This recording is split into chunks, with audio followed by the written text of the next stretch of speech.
A warm welcome to the first episode of the Shoegazing Podcast. I'm Jesper Ingvaldsson, who run the blog Shoegazing, focusing on classic men's shoes, which you can visit on shoegazing.se/English. And in this podcast series, I will do in-depth interviews with various shoe people from all over the world, where each episode will focus on a specific topic related to the interviewee. And for this first edition, I sat down with Patrik Löf, founder and owner of the famous Swedish shoe shop Skoaktiebolaget. We talked about the journey they have been on and about the past, current and future situation for multi-brand men's shoe stores. All right, Patrik Löf, welcome to the Shoegazing Podcast. Thank you so much. First one. Yeah. Feels good. Amazing premiere. Feels good to have a fellow Swede in this. We can have our Swinglish together. Yeah, exactly. So I'd like to start just with a bit of a background.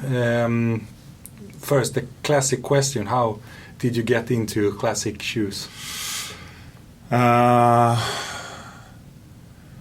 I think I was around 20, 25, maybe something like that. So quite a while ago. Yeah.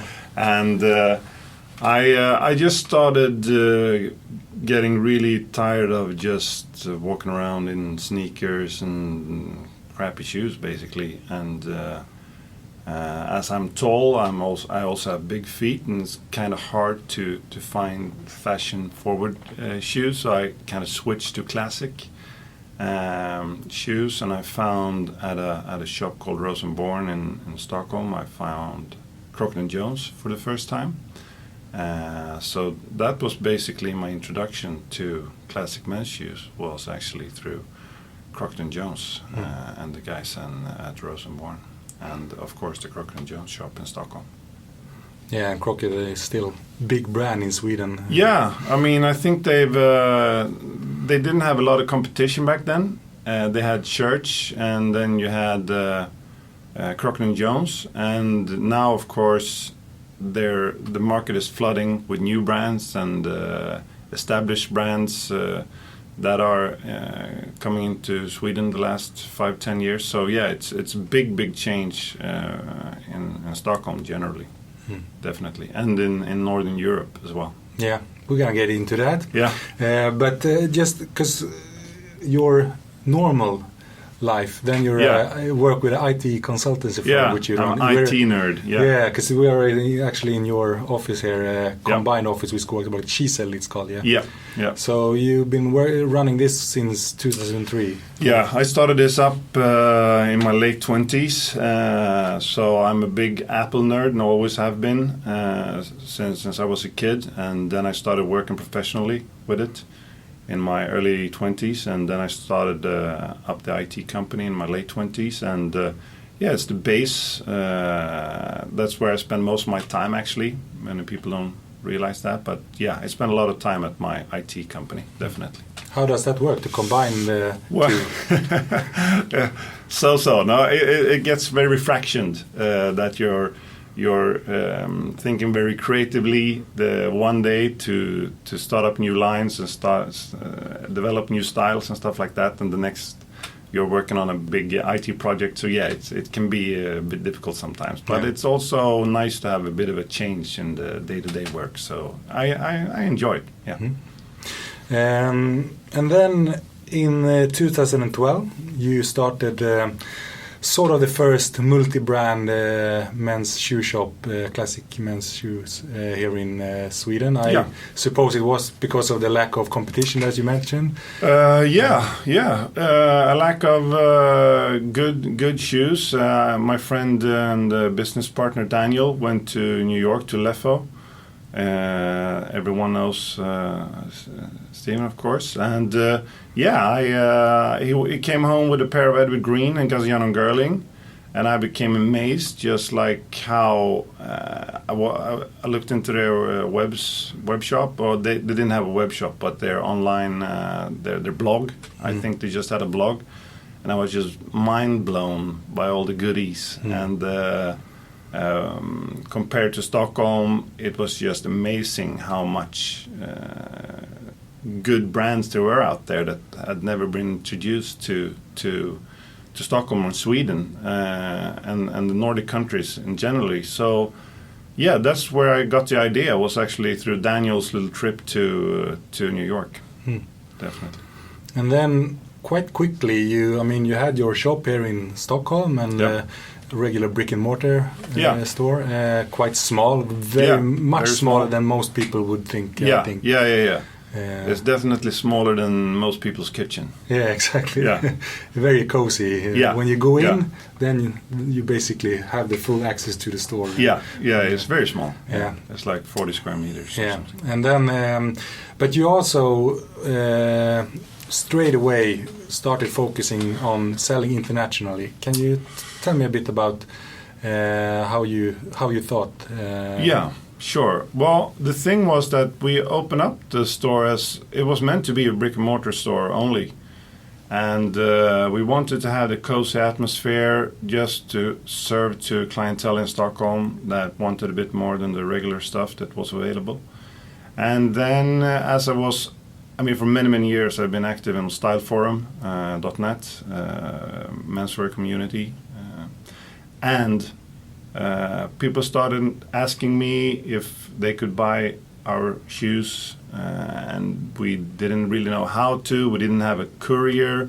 We have to ship with regular post, so we had to build everything up from the beginning. I had no prior experience from e-commerce, nothing like that. So we started out very small, shipping to Styleforum veterans that were interested in the stuff we had.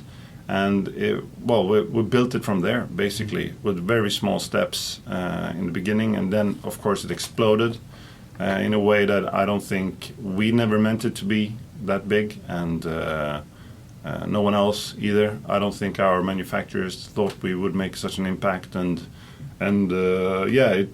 became very hectic, and we grew very, very quickly. Because that wasn't the strategy then, to be a e-commerce store. No. It was never the long-term strategy to become a big e-commerce provider. We just wanted a small, cozy shop.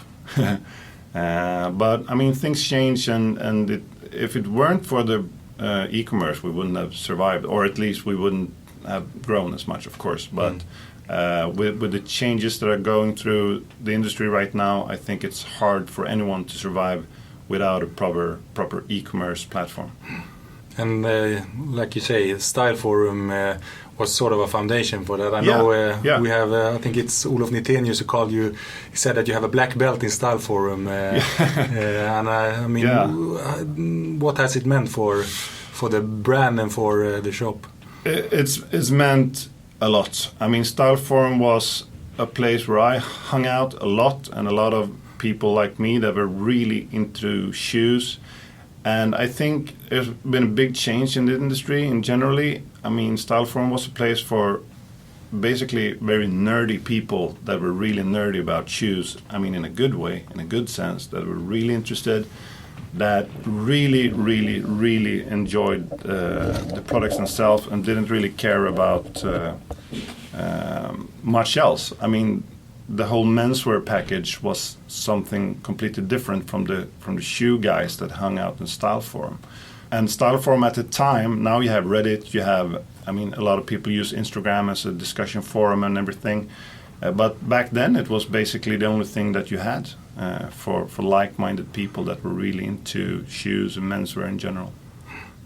And Skoaktiebolaget, that's how you pronounce it, by the way. Skoaktiebolaget, yeah, for everyone I know. There's always like every 3 or 6 months there pops up, how to pronounce it? Yeah. But Skoaktiebolaget in Swedish, that's the way. Which basically means shoes limited. If you're an American. Yeah. But you really had some golden years where when you look at the revenue. I think the first year we were around 350 euros, and then we went to 2 million euros in just a couple of 2 or 3 years. So in the revenues. So we grew. In hindsight, we grew a little bit too fast, and I think that we could have made some changes if I were to do the thing all over again. Can you? Well, I think that first of all, at the time, no one was really prepared for the e-commerce boom. The manufacturers were really caught off guard that all of a sudden you could buy stuff from Europe that is priced at, I mean, in some cases, double the price in the US or in Asia. Japan especially still has a very, very big markup compared to Europe and the US as well. And the manufacturers were completely caught off guard by this and started getting a lot of complaints from their US retailers and their Asian retailers. And that created a lot of disturbance in the industry, and that I think, I mean, we as a retailer, we couldn't really do anything about that. And we couldn't coach the manufacturers to set up a proper e-commerce strategy globally, because no one was prepared and they didn't have the knowledge, and some of them still don't have the knowledge about e-commerce and how to manage a global economy, which I think was a tough lesson for everyone involved at the time. You mean like, for example, that when US customers buy from Europe, they can deduct the VAT? Well, not only that. I mean, in the US, you have a much higher markup than in Europe for different reasons. And it's not the VAT deduction because US clients still pay an import tax or import customs.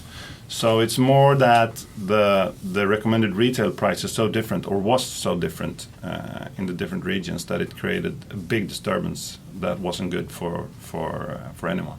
Oh, actually, it was good for the clients because increased competition means that it's good for a client, but for the manufacturers, it created a huge problem. But didn't you sell quite a lot of shoes thanks to this situation? Yeah, we did, but I mean, in the long-term perspective, it would have been better if the manufacturers had a clear picture of, or at least some kind of strategy how to deal with this, because they should have probably have foreseen a change coming, but they didn't, and they didn't have any strategies in place. They didn't have any clear thoughts. They were just implementing. They were just putting out fires as they occurred, and I don't think that was a good time period for the manufacturers. I think it was a big problem for them back then. Well, I know it was a big problem for them. Yeah.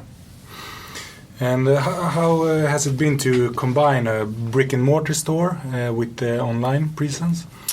For us, it's been, of course, a way to increase revenues and to increase the brand awareness and to reach a new audience. I think it's good to the Swedish client or the Stockholm client is very, very different from the international client, and in this way we can cater to different mindsets of people. I also think that it's the thing with a brick and mortar store is that you really get to know your client and their feet and how to fit a person, and this is something that I think is crucial for an e-commerce business, because if you have someone asking about size recommendations and you don't have the in-store knowledge, like all the guys that work with Skoaktiebolaget actually works in the shop trying out people all day long. So they have a huge knowledge base that they can implement when they're answering questions from clients all over the world. So I think that's been the most important thing about the brick and mortar shop is to learn how to actually fit people properly instead of just going on a sizing database or whatever. If you go to a huge online retailer, then they can only look at their databases. They have no knowledge about how to fit people. And this, of course, I mean, we have people asking us fitting questions for brands that we don't no longer carry. So it's definitely a big unique selling point for us to have that experience. And what challenges comes with having both the brick and mortar and the e-commerce? Well, the brick and mortar, I think, is more staff intensive. You have to, if you run an e-commerce business, you don't really have to. You have to have people that are organized and structured and can pack things into boxes. It's a bit different when you have a very, very nice brick and mortar shop on one of the nicest shopping streets in Stockholm. People they want a level of service. They want. We're very picky about the people we hire. That they're not only into shoes. They have to be representative. They have to be, dressed in a #menswear way, sort of. And that's a big challenge to find people like that. And we've done a good job so far because we are kind of the place. A lot of people want to work with Skoaktiebolaget, and that's good for us. It's easy for us to hire some people. And in this business where you have a lot of people working just 6 months or 3 months, we've actually established a team that worked for quite a long time with us and stay on. Usually they stay on from when they start studying until they end their studies. 3 or 4 years. So that's very grateful to be a known brand in that regard. Yeah. And if you look back the last few years after the big boom, yeah, things have changed quite a lot. Yeah. What's your view on this?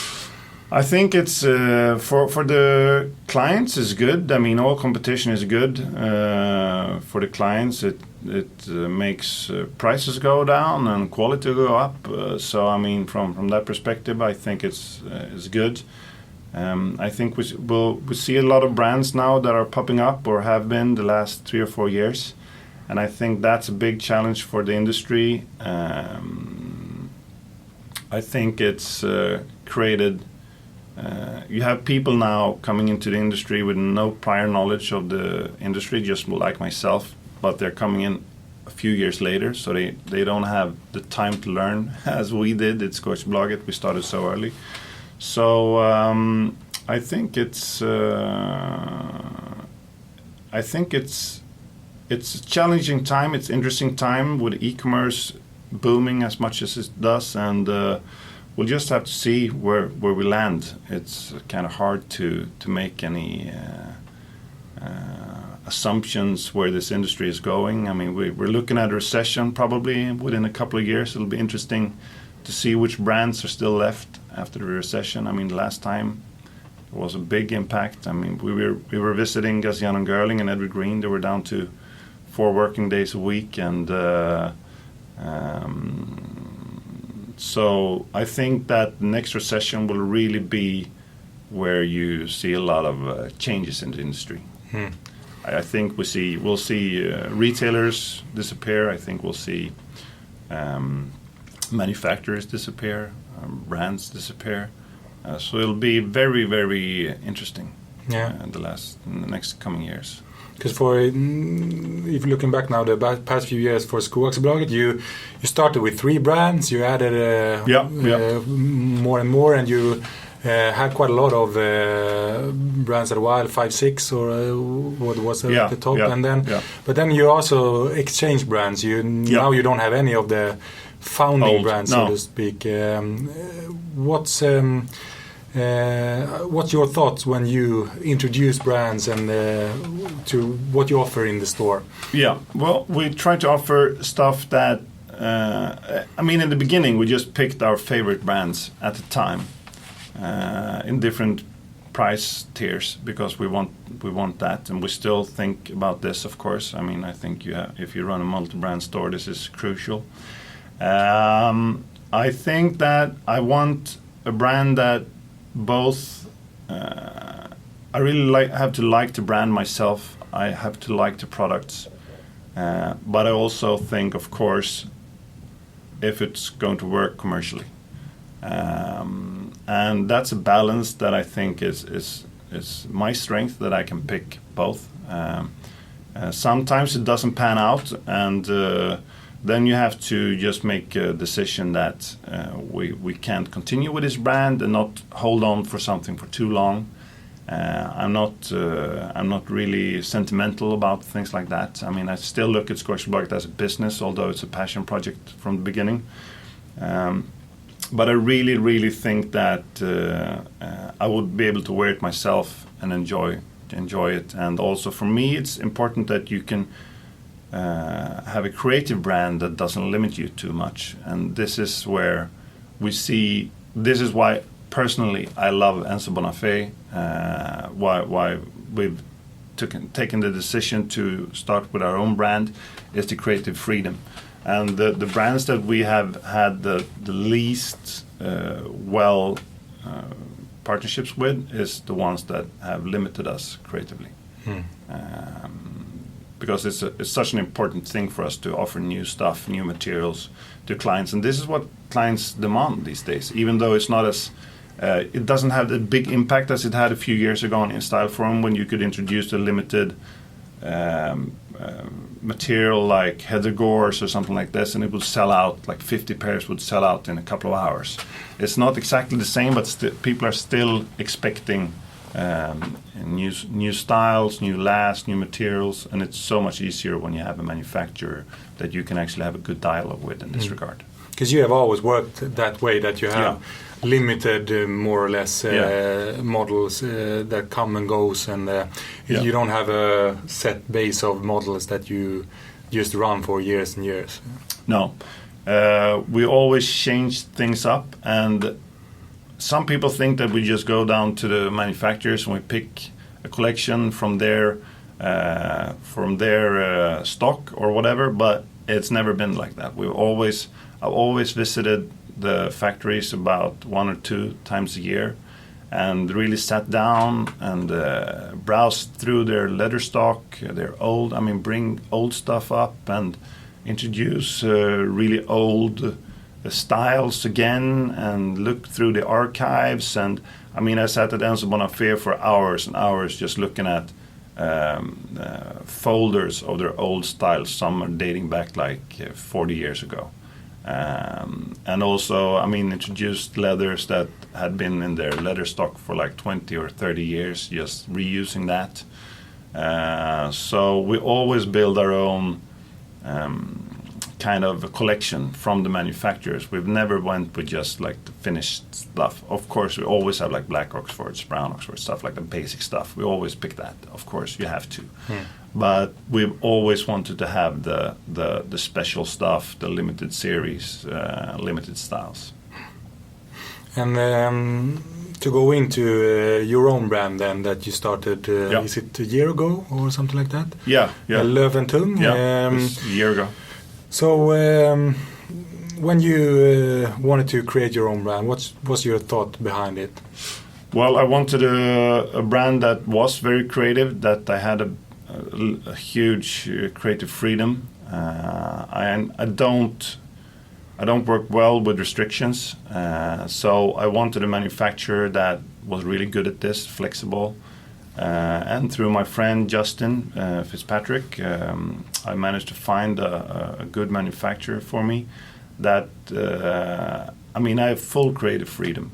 I can pick any leather, I can make new lasts, I can make a prototype that's ready within a few months. I can introduce that prototype from my thought to finished product, it could be something like 4 to 6 months. And that's amazingly, for a creative person like myself, I think that's super, super important that I have that freedom. And why did you want to start your own brand? Well, mainly because of the creative freedom. And we were also looking at, when you have a manufacturer like Carmina or Carlos Santos that is available in a lot of places, there's always a sale going on somewhere, or there's always someone fighting with you over clients and stuff like that. So it's a way also to bring out the cutthroat mentality from carrying a manufacturer is that we have our own brand that we can do whatever we want with. You have control. Yeah, we have control. We have the control over the distribution. We have control over when things go on sale and not. We have control over the creative process. We have control over developing new lasts. People are saying that, oh, you're introducing a new brand because you want higher margins and stuff like that, but it's completely not true. It's about controlling the brand, controlling how the brand is presented, controlling where the brand is sold, controlling the creative process. And what's your ambitions with Löf & Tung? Take over the world. Take over the world. No, I mean it's a very passion-driven project. Of course, we have stuff that everyone else has, like black Oxfords and stuff like that, brown Chelsea boots. But I mean, I want to keep presenting classic styles in a good way. I mean, we want to be a well-established brand that are well-known. We don't want a huge retailer network. I mean, I'm very happy with I've learned my lesson from what problems that can create with friction within the retailer network and stuff like that. I think that's something I want to avoid. So we'll go on presenting new styles, new ideas, introducing new materials. I hope that we can go more into environmentally friendly products with more veg-tanned leathers, veg-tanned soles, veg-tanned insoles and all that stuff. I hope that the industry is going this way, and that's something I want to keep looking at. But who knows also how, I mean, the leather supply, how's that going to be in 10 years' time? It's getting worse and worse. It's getting harder to source. The car industry is getting all the prime cuts, and the fashion industry. So I think the classic shoe industry has very, very interesting times ahead. But with the Löf & Tung, you now have started to have external retailers, so to speak. Yeah. Well, we have one in Korea, and we're talking to a big department store in Japan.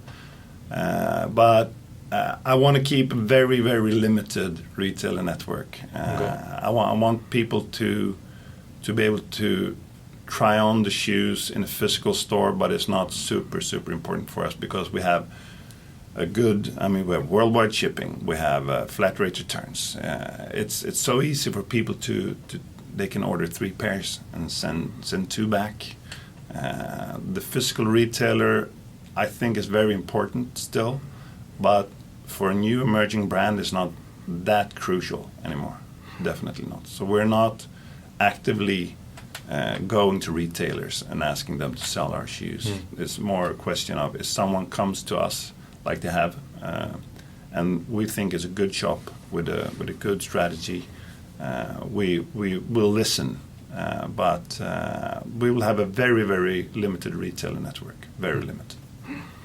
So let's talk a bit about the future then. I mean, you mentioned a couple of issues or challenges to see. The leather sourcing is an interesting part, because ever since I got into shoes almost 10 years ago now, everyone has always started, it's getting worse. Yeah. It's much tougher to get good leathers now. And it's been continuing like that. But still, we see a lot of good shoes out there. So how big is the problem, really, would you say? I think the problem is that the tanneries, these days, they try to... I haven't had this confirmed, but it's my own personal theory. It's that they... and what's been also, I discussed this with a few of my manufacturers, is that the tanneries are trying to hide defects sometimes in the leathers when they produce it, so it doesn't show up until the product is lasted. So you're looking at a skin that looks pristine, but then when you last it, all kinds of defects pop up. So I think that... either we as manufacturers have to find ways to work with the tanneries to provide a a product that is genuinely, it's better to look at the defect and see it, because then you can cut around it. Yeah. Then you see that it's there. Then you can tell the cutter to avoid that it costs section. a lot of money to take something to the lasting stage and then you need to throw it away. Yeah, because then the product is more or less finished. So I think we need to find ways to work with tanneries in that regard. But the tanneries are, of course, they have very high demand of their products. I don't know how interested they are to improve on these things. But I think the solution is to find smaller tanneries and not the huge ones. I mean, we've started working with some really small ones that are not as, I mean, it's industrial production, but it's a much smaller scale, like Haas. You can look at Tansjö. They have a much smaller scale of production. Then you can have a better dialogue. You can source. I mean, what we do now is we source directly from the tanneries instead of having the factory source the leathers, and I think that's one of the things we have to look at as manufacturers, is to think out of the box and maybe source our own leathers, and And if you look at Skoaktiebolaget, then in 10 years' time, where do you see it? I don't think anyone will know where the world is in 10 years. I mean, with a huge impact as e-commerce has had. I mean, what if eBay starts taking an interest in classic menswear and more of an interest in classic menswear, classic shoes? What if they start opening up their own brands? The huge online retailers, of course, they want to cut everyone out. That is like Amazon and those players. Yeah. You can look at all of those and see that if they see that a business is profitable enough, they'll go in there and they'll make a huge impact. So I don't think that anyone can say where online retail will be, because I think it'll be about how will online e-commerce look in 10 years. I don't think it's up to different brands, or I mean, you can be Mr. Porter or whoever. If something changes radically in legislation, or I mean, you have a big trade situation now between U.S. and China. What if that spills over to Europe? What if there are more tariffs? What if, I mean, there are so many ifs right now. So it's impossible to judge where the business will be in 10 years, or where we will be in 10 years. But you mentioned now that you think with the current situation, with a lot of competition, new brands, and like you say, it's a feast for the customers, because you have lots to choose from. Prices are kept relatively low in general, and but now we have had a peak in general. At least we see a recession coming. You think you will see a lot of players be cut off? Yeah. I mean, that's the way of recession, is that the weaker players, they are put out of play. So definitely we'll see a lot of that. I mean, who knows? The recession might come in 1 year or 5 years. We don't know that, but it'll come. But I think what I see, at least at Skoaktiebolaget, and if I'm talking to people in general, is that in the industry we see that the premium brands, because there's a surge of new brands like TLB, Löwentung, Justin Fitzpatrick, you have a lot of brands that are popping up, and clients that used to buy only Edward Green or John Lobb, they're looking at these mid-tier or even lower tier makers, like take Loken and Carlos Santos, for instance. These below $300 makers, they're taking a lot of business right now, even from the premium makers. And I think in some ways they have themselves to blame, because the premium makers, especially the English ones, has really priced themselves out a little bit, becoming too expensive even for people that are well off. When you keep increasing prices with 10-15% each year for 5-6 years, it comes to a point where the clients just had enough, and it's like, look at this, the new line from TLB Mallorca, or look at Leventung. Wow, they look great at this price point. They're $400 instead of $1,000. Why am I paying almost or double the money, or more than double the money for this? What do they have to offer? And also, the excitement of a new brand is not to be underestimated. People want something new, and I think this is also a problem from the industry in general, that people are always looking for the next thing. So you have this problem with bespoke makers in Japan. I spoke to my friend, a bespoke shoemaker, and he says that in Japan the bespoke makers have a huge problem, because when they open up their workshops, they get a lot of orders in the beginning, because the enthusiasts and the connoisseurs, they want the new guy stuff, and then they fill up their order books for a couple of years, and then there's nothing. And I see a little bit of the same thing with the premium brands. I mean, look at Paolo Scafora. We had a huge interest in the beginning, then it died out quite quickly, and I think it's a shame, because you want. Personally, when I find a maker and I find a last primarily that works for me, I go back to it again and again and again. I don't feel a need to have 20 different brands in my wardrobe. Or it's the same with a tailor.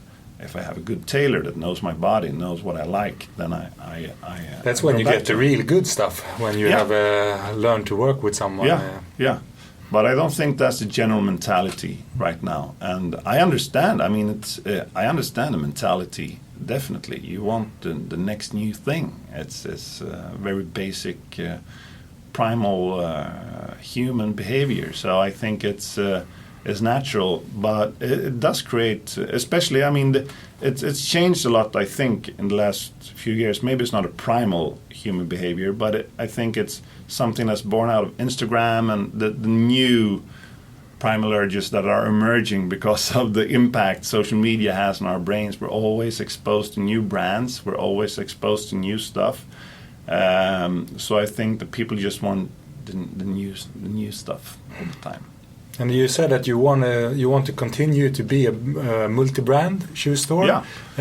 Why? Yeah. Is that the reason? Or? Well, I want to present goods at different tiers. We want to cater to both the student and the senior bank executive.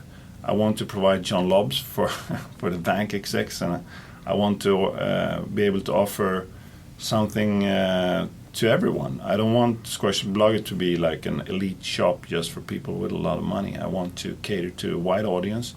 I think it creates dynamic structure. If you have people in the shop working that are used to catering to all sorts of people instead of just catering to very wealthy people or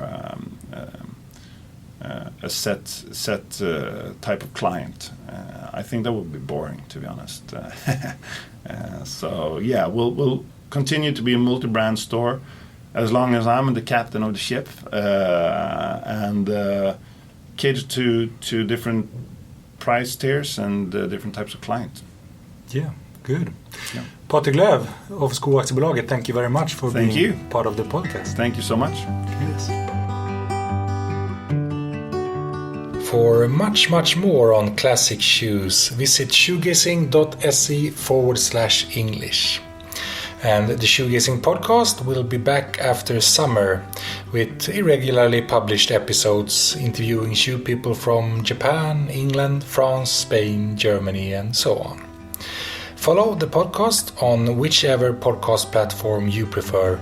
Hear you again soon.